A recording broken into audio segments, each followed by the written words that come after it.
रांची में झमाझम बारिश, लोगों को मिली गर्मी से राहत। राजधानी रांची के मौसम को लेकर मौसम विभाग ने अलर्ट जारी किया है। मौसम विभाग की माने तो आज 26 मार्च को प्रदेश के कई जिलों में गर्जन के साथ बारिश, वज्रपात का अलर्ट जारी किया है। झारखंड में अगले 3 से 4 दिनों के दौरान उच्चतम तापमान में कोई बड़े बदलाव की संभावना नहीं है। साथ ही मौसम विभाग ने बताया है कि इस दौरान कई इलाकों में गर्जन वज्रपात होने की संभावना है। मौसम विभाग ने लोगों को सतर्कता बरतने की नसीहत दी है और सुरक्षित स्थान पर रहने की सलाह दी है। झारखंड के दक्षिणी तथा निकटवर्ती मध्य भागों में कहीं कहीं गर्जन के साथ वर्षा, वज्रपात और ओलावृष्टि की भी आशंका है। इस दौरान तेज हवा भी चल सकती है, जिसकी रफ्तार 40 से 50 किलोमीटर प्रति घंटा रहने की संभावना है। इसके बाद 27 मार्च को भी वर्षा और वज्रपात होने की आशंका है। इस दिन राज्य के पूर्वी तथा निकटवर्ती मध्य भागों में कहीं कहीं गर्जन के साथ वज्रपात हो सकता है। झारखंड के टॉपरों को सीएम हेमंत सोरेन देंगे इनाम। तीनों बोर्डों के 68 विद्यार्थियों को किया जाएगा सम्मानित। वह 2023 की मैट्रिक व इंटर 10वीं और 12वीं के स्टेट टॉपरों को सोमवार को राज्य सरकार की ओर से पुरस्कृत किया जाएगा। ध्रुव स्थित प्रोजेक्ट भवन में आयोजित समारोह में मुख्यमंत्री हेमंत सोरेन इन विद्यार्थियों को पुरस्कृत करेंगे। वह 2023 की 10वीं और 12वीं बोर्ड की परीक्षा में राज्य में प्रथम 3 स्थान पर रहने वाले विद्यार्थियों को पुरस्कृत किया जाएगा। पहले स्थान पर रहने वाले विद्यार्थियों को 3 लाख, दूसरे स्थान पर रहने वाले को 2 लाख और तीसरे स्थान पर रहने वाले विद्यार्थियों को 1 लाख रुपए पुरस्कृत राशि दी जाएगी। स्कूली शिक्षा एवं साक्षरता विभाग द्वारा इस संबंध में सभी जिलों को पत्र जारी कर दिया गया है। पत्र में संबंधित जिलों के पदाधिकारियों को 27 मार्च को 10 बजे तक प्रोजेक्ट भवन सभागार में संबंधित विद्यार्थी व अभिभावक के साथ उपस्थित रहने का निर्देश दिया गया है। देवघर से पटना का सफर हुआ आसान। आज से 1 घंटे में पहुंचेगी फ्लाइट। रांची के लिए भी विमान सेवा शुरू। रविवार को देवघर एयरपोर्ट से पटना की पहली फ्लाइट उड़ान भरेगी, जो सप्ताह में 4 दिन चलेगी। इसके अलावा सोमवार से रांची की फ्लाइट शुरू होगी, जो सप्ताह में 3 दिन उड़ान भरेगी। अब देवघर से बिहार, झारखंड और बंगाल की राजधानी का सीधा आवागमन हवाई सेवा से हो रहा है। वही कोलकाता के लिए पहले से हर दिन फ्लाइट चल रही है, जिससे पैसेंजर भी मिल रहा है। भारत सरकार नागरिक विमान विभाग की उड़ान योजना का मकसद छोटे शहर को हवाई सेवा से बड़े शहरों को जोड़ने की है। इस योजना से देवघर में 3 बड़े शहर अब जुड़ रहे हैं। देवघर से कोलकाता की फ्लाइट जुलाई से चल रही है। 8 महीने में बिहार और झारखंड की राजधानी से देवघर जुड़ गया। देवघर एक तीर्थ स्थल है। हवाई सेवा से इस शहर के जुड़ जाने से यहाँ आने वाले तीर्थ यात्रियों को यात्रा में आसानी होगी।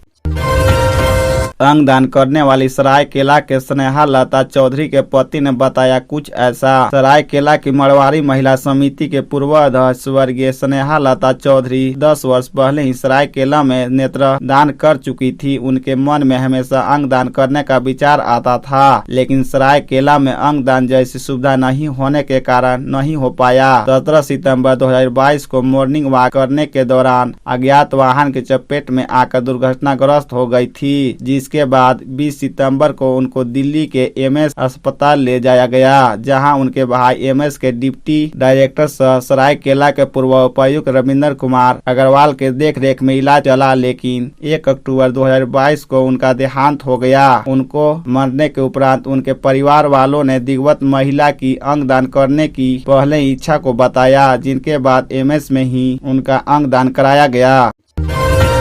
केंद्रीय मंत्री नितिन गडकरी का दावा 2024 तक अमेरिका के बराबर हो जाएंगे भारत के राजमार्ग। केंद्रीय सड़क परिवहन और राजमार्ग मंत्री नितिन गडकरी ने कहा कि भारत का राजमार्ग ढांचा 2024 तक अमेरिका के बराबर हो जाएगा, जिसके लिए समयबद्ध मिशन मोड में काम चल रहा है और ग्रीन एक्सप्रेसवे और रेल ओवरब्रिज का निर्माण किया जा रहा है। नितिन गडकरी ने कहा कि भारतमाला 2 के लिए जल्द ही कैबिनेट की मंजूरी मिलने की संभावना है और एक बार इसके बाद यह देश में एक मजबूत बुनियादी ढांचे की आवश्यकताओं को पूरा करेगा। गडकरी ने कहा कि मुझे विश्वास है कि भारत के राजमार्ग 2024 तक अमेरिका के बराबर हो जाएंगे। भारत की लंबाई और चौड़ाई में हरित एक्सप्रेसवे नेटवर्क सहित एक मजबूत बुनियादी ढांचा के निर्माण के लिए समयबद्ध मिशन मोड में काम चल रहा है।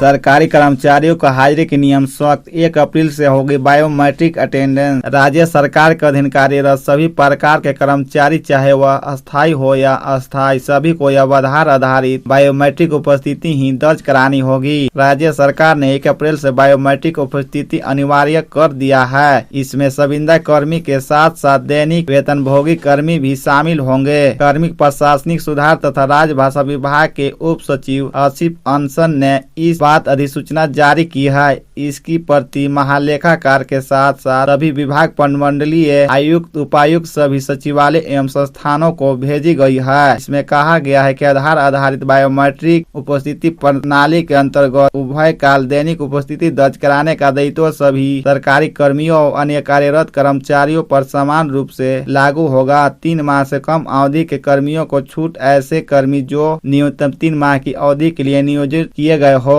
उन्हें भी बायोमेट्रिक उपस्थिति दर्ज करनी होगी। इसमें संविदा कर्मी के साथ ही दैनिक वेतनभोगी कर्मी भी होंगे। 3 माह से कम अवधि के लिए नियोजन पर इससे छूट मिलेगा। 5000 से अधिक धावक ने लगाई दौड़। कोल इंडिया का तत्वाधान में CCL कोल इंडिया मैराथन का आयोजन रविवार सुबह 4:30 बजे से मोरहाबादी में किया गया। इसमें पूरे देश से 5000 से अधिक धावकों ने रजिस्ट्रेशन कराया था। मैराथन में महिलाओं और पुरुषों की 4 श्रेणियों को रखा गया है। मैराथन को लेकर लोगों में काफी उत्साह दिख रहा है। इसमें जिला प्रशासन, राज्य सरकार, स्कूल और कॉलेजों का सहयोग मिला। इसमें सभी आयु वर्ग के लोग शामिल हुए। झारखंड के एथलेटिक्स एसोसिएशन के तकनीकी सहयोग से बड़े पैमाने पर इस मैराथन का आयोजन किया गया। इसमें 1035 महिला प्रतिभागी और 4689 पुरुष शामिल हुए। इसके अलावा अलग अलग वर्ग के धावक शामिल हुए। शनिवार को मोरहाबादी के बिरसा मुंडा स्टेडियम में बनाई गई जगह में अपना बीम नंबर लेने के लिए लोग और धावक कतार में लगे रहे।